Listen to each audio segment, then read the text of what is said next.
Here at Sunrise Cooperative, we are in the grain business, the agronomy business, which is fertilizer, chemicals, and seed. We are also in the energy business, which is primarily petroleum products to farmers, and the propane business. And then we also have a small feed business. So when I talk about our history, one of the bright lights that people come today, and actually other co-ops have come and toured, and they say, how did you do this, is what we built at our press line facility. And we have a grain facility there, but we just recently completed a joint venture with CHS where we built a 40,000-ton fertilizer dry plant along with UAN tank. But at the same time, Sunrise Cooperative built a whole brand new retail facility.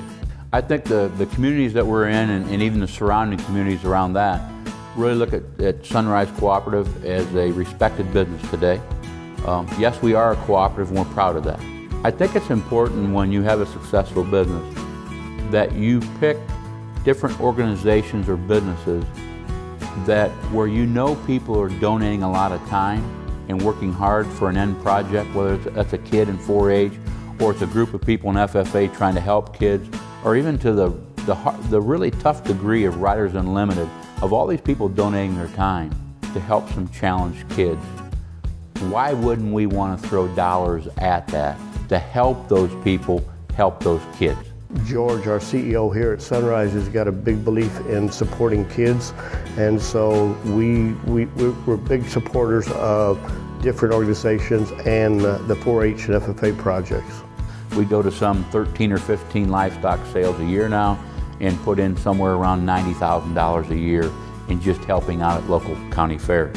I head up the sales program here in our cooperative, which means you know, every year starting in July, probably middle July through maybe the middle of September, there's a county fair going on. Not only a county fair, but we have a couple independent fairs that the co-op here goes out and supports the 4-H and FFA exhibitors. I've been supporting the livestock sales for over 20-some years, and I've seen little kids that first year cry when they're selling their animal, and then I've seen them at the other end of the spectrum when they're a senior and they're saying thank you for my college fund. Everybody knows Chuck Thompson's passion to help kids at fair time is second to none.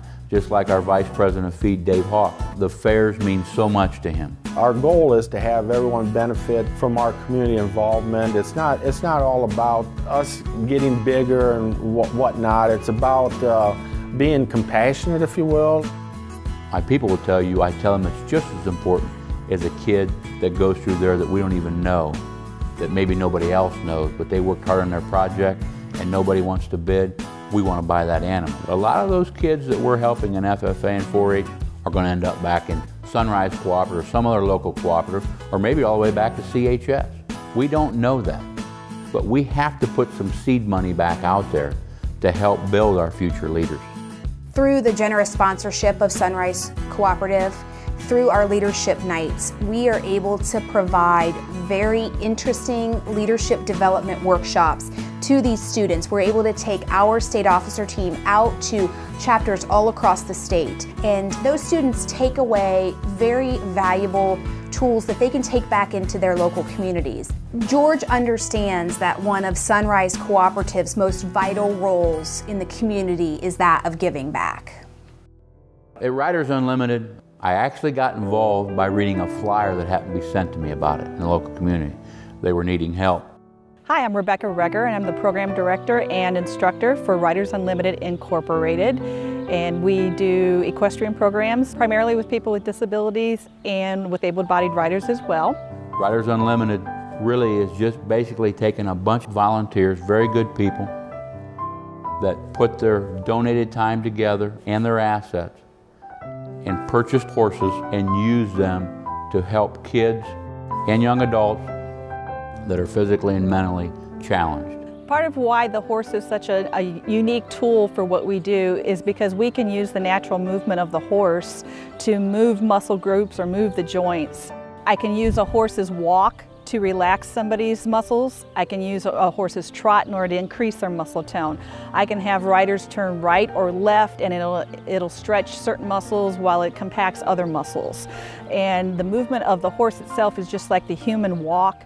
So anything the horse does with its hindquarters, that's what it does to a human from the waist down. So I can get somebody who's in a wheelchair that doesn't walk, I can essentially make their bodies walk by putting them on the back of a horse.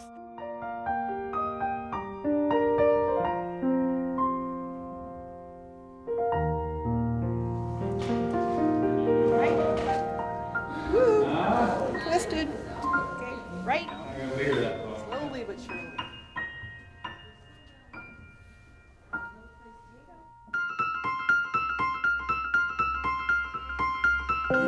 You put those kids with horses, and it brings out a side of them that many of their parents have told me they never in their life would see. And they only get to see that part of that child that's challenged that way when they're with that horse. It brings out a side of them that they've never experienced before.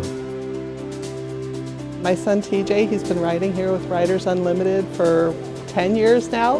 He's only missed 2 sessions. He even rides in the winter because it's a favorite thing he loves. And the only times he missed them was when he had surgeries. It's made a tremendous difference in his life. Before this, he had like no hobbies, nothing. It's like if you picture the typical autistic kid just spinning wheels, you know, at his grandma's house, you just spin the wheels on the exercise bike. But now it's like horses are his thing. His whole room's decorated with horses, Breyer horses. He has to have a horse calendar every year to keep track of his time, so now he keeps track of days, and so if he's on the horse, he's happy. This year, you know, of course, everything had gone out in our newsletters about us purchasing this place and that we'd moved in, and one day, on my way out to, you know, the barn, I got a phone call from Mr. Secor saying, you know, he wanted me to anonymously secure the arena sponsorship. And he says he was working on something, but it wasn't a done deal, so that's why everything had to remain anonymous. So Riders Unlimited has been able to take our contributions over the years, and the major thrust this summer was they were able to get their own horse farm. And part of that was we wanted to be a major contributor to that. I placed the call to CHS, and that took a whole about 5 minutes for them to say, yes, this is great, we want to do this. This is exactly the type of things we do in communities. Then I got a phone call back saying he had gotten it that CHS and Land O'Lakes and Co-op were all going to match each other for $10,000. And we were just so excited because, I mean, that was a major, you know, amount to be able to sponsor not only the arena, but now help us sponsor the entire barn as well. So they're not renting or leasing from somebody else. They have their own schedule now where they're going to be able to help more kids. They have more horses, and they now actually are going to get into the military by helping some of the military coming back from the wars to help them in a new program they're starting. I want to really thank CHS in donating dollars to match ours to help our communities in the different ways that we do.